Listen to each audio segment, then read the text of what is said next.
Assalamualaikum warahmatullahi wabarakatuh. Sebelumnya, perkenalkan nama saya Dewi Savitri, absen 16 dari kelas BKPIA. Saya di sini akan menjelaskan tentang identifikasi problematika pendidikan Islam mengenai sarana dan prasarana yang kurang memadai. Fasilitas sekolah berpengaruh penting untuk kegiatan belajar mengajar di sekolah. Banyaknya fasilitas di sekolah yang kurang memadai akan menghambat proses belajar mengajar di sekolah.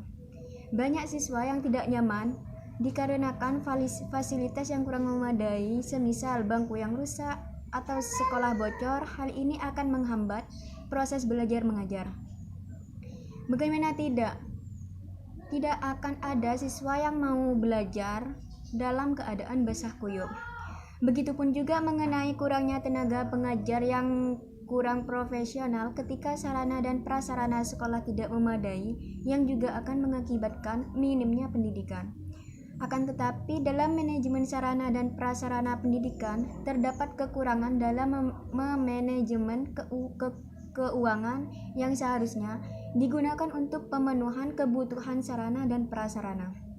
Di daerah terpencil bukan hanya sarana dan prasarana pendidikan yang kurang memadai, namun SDM-nya sendiri juga kurang, sehingga memicu permasalahan timbul mengenai sarana dan prasarana yang kurang memadai. Maka dari itu, pemerintah perlu melakukan bantuan ke berbagai daerah terpencil agar pendidikan di sana dapat berkembang dengan baik. Apabila sekolah-sekolah minim dana yang digunakan untuk membeli fasilitas atau melengkapi fasilitas yang belum tersedia, alangkah baiknya diadakan penggalangan dana. Karena bagaimanapun pembelajaran yang nyaman juga akan membuat siswa nyaman sehingga pembelajaran dapat berjalan dengan baik dan aman. Bukankah biaya sekolah mahal? Namun, mengapa fasilitas yang disediakan sekolah tidak sebanding dengan biaya sekolah yang telah dibayarkan? Generasi maju perlu adanya fasilitas yang digunakan untuk memajukan perkembangan siswa, semisal untuk era modern seperti saat ini. Teknologi sangat berperan penting dalam kegiatan belajar mengajar, namun banyak sekali sekolah yang belum mengajarkan pembelajaran TIK dikarenakan fasilitas komputer belum terdapat di sekolah. Padahal pembelajaran sekarang tidak dapat jauh-jauh dari teknologi karena sumber-sumber info banyak sekali terdapat pada internet. Jika banyak siswa yang tidak diajarkan mengenai TIK atau teknologi, maka bagaimana akan tercipta generasi penerus yang baik? Minimnya fasilitas komputer di sekolah juga menjadi penghambat di sekolah. Banyak sekali sekolah yang sudah menggunakan proyektor sebagai alat bantu pembelajaran, namun banyak juga sekolah yang belum menggunakan dengan alasan tidak ada dana untuk membeli peralatan tersebut.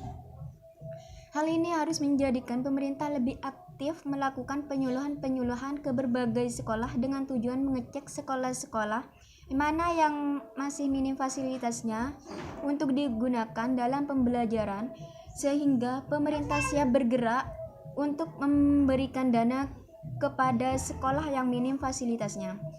Dana yang diberikan ke sekolah-sekolah tersebut hendaknya benar-benar digunakan untuk perbaikan fasilitas yang rusak dan digunakan untuk membeli fasilitas yang baru agar terciptanya pembelajaran di dalam kelas yang nyaman dan aman. Dengan pembelajaran yang nyaman dan aman akan membuat siswa lebih semangat belajar sehingga dapat mewujudkan generasi yang baik untuk masa yang akan datang. Namun tak jarang juga rusaknya fasilitas di sekolah dikarenakan ulah siswanya sendiri yang tidak bisa menjaga fasilitas sekolah dengan baik. Banyak siswa yang sengaja maupun tanpa sengaja merusak fasilitas sekolah, misal dengan dia mencoret-coret bangku menggunakan tip X. Itu sudah salah. Banyak juga siswa yang menggunakan meja selayaknya drum yang dipukul-pukul sehingga mengakibatkan meja tersebut rapuh bahkan hingga patah.